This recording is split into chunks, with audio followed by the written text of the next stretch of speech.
নমস্কার বন্ধুরা, নিখিল dimmer comedy ভিডিওতে তোমাদের সকলকে স্বাগত জানাই। আশা করি তোমরা সকলেই ভালো আছো। দিনটা ছিল সোমবার। দুপুরবেলা খাওয়া দাওয়া করে উঠেই আবার সেই একই চিন্তা, সন্ধেবেলা কি রান্না করব, রাত্রিবেলা কি খাওয়া হবে।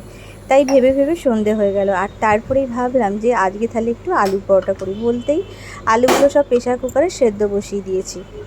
প্রেসার কুকারে আলুটা সেদ্ধ হোক, ততক্ষণ চলো এদিকে জোগাড়গুলো করে নিই। যা যা দেবো সবটাই বার করে নিয়েছি। আমি এখানে আলুর পরোটার জন্য আটা নিয়ে নিয়েছি, তোমরা চাইলে ময়দা দিয়েও করতে পারো।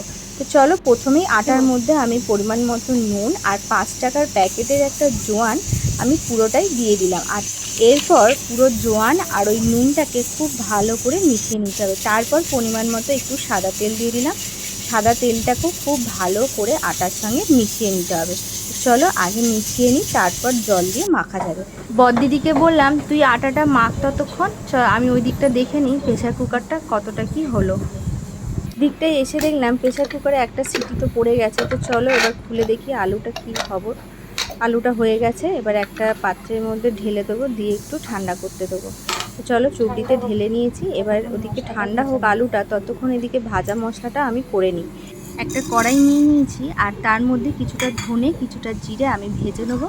তো চলো ওটা আগে ভেজে নিই। আর ততক্ষণ এদিকে দেখলাম বড়দিদির আটাটা মাখা হয়ে গেছে। এবার আটাটাকে 10 মিনিট একটু রেস্টে রেখে দেবো। আর মশলাটা ওদিকে ভাজা হয়ে গেছে, ততক্ষণ আলুর খোলাগুলো আমি ছাড়িয়ে নিয়েছি। আর যে সবজিগুলো আমি ওটা দেবো বলেছিলাম, সবজির মধ্যে বলতে ওই পেঁয়াজ, একটু আদা, লঙ্কা, সেগুলো একটু কাটা হয়ে গেছে। আর দেখো আলুর মধ্যে আমি কিছুটা বাটার দিয়ে দিলাম। আলুটা এই সময় একটু গরম আছে, বাটারটা দিলে গলে যাবে তাড়াতাড়ি। আর তারপরে এই যে পেঁয়াজ, লঙ্কা, আদা আর ধনেপাতা যেগুলো আমি কেটে রেখেছিলাম, সেগুলো সবগুলোই আলুর সাথে মাখিয়ে নিলাম। আর ওদিকে যে ভাজা মশলাটা করে রেখেছিলাম, সেই ভাজা মশলাটাও ওতে দিয়ে খুব ভালো করে মেখে নেবো। আর তারপর পরিমাণ মতো একটু সাদা নুন, একটু বিট নুন দুটোই দিয়ে দিলাম। আলু পরোটা সব মশলা মোটামুটি আলুর মধ্যে দেওয়া হয়ে গেছে। এবার খুব ভালো করে এটাকে মাখিয়ে নেবো। তো চলো মাখানো হয়ে গেছে। আর এদিকে আমার যে আটাটা আমি রেখেছিলাম, সেই আটাটাও রেস্টে রাখা ছিল, বেশ সুন্দর নরম হয়ে গেছে। এবার চলো গোল্লা পাকানোর পালা। তো চলো গোল্লাগুলো পাকানো হয়ে গেছে। আর দেখতেই পাচ্ছ তোমরা যে আলুর পরোটার গোল্লাগুলো একটু বড় বড়ই করতে হয়, যার কারণে একটু বড় বড় করে নিয়েছি। আর দেখো আমি এরকমভাবে একটা আকার করে নিয়েছি বাটির মতো। এর মধ্যে আমি আলুর পুরটা দিয়ে খুব ভালো করে মুখটাকে সিল করে দেব। সমস্ত আলুর পরোটাগুলো এইভাবেই তৈরি করে নিই। চলো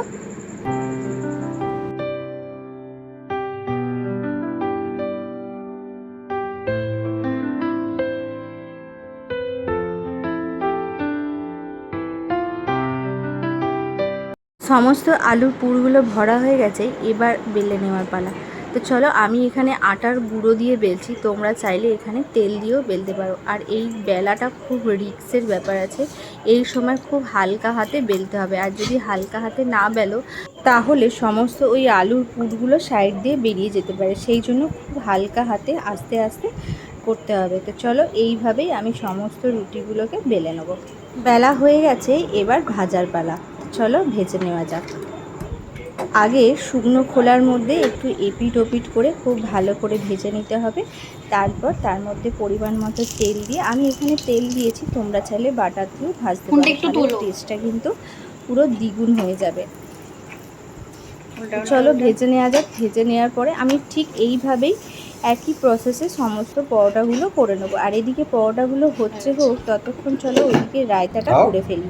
এটা কিন্তু কর্তামশাই রেডি করছে। এখানে প্রথমে দেখো গাজর, শসা, পেঁয়াজ আর কাঁচা লঙ্কা সবগুলোই কেটে নিয়েছে, শুধুমাত্র গাজরটাই গ্রেট করে নিয়েছে। আর তারপরে একটুখানি চাট মশলা দিয়ে দিল। চাট মশলা দেওয়ার পরে পরিমাণ মতো নুন সব কিছু দেওয়ার পরে ভালো করে মাখিয়ে নিয়েছে। আর তারপরে একটু টক দই দিয়ে দিয়েছে। এখানে আমুলের যে 200 গ্রাম প্যাকেটটা আছে, সেই 200 গ্রাম প্যাকেটটা দিয়েছে। আর দেখো কর্তামশাইরা গরম গরম নিয়ে খেতে বসে গেছে, আমার দেওয়ার অপেক্ষা করেনি।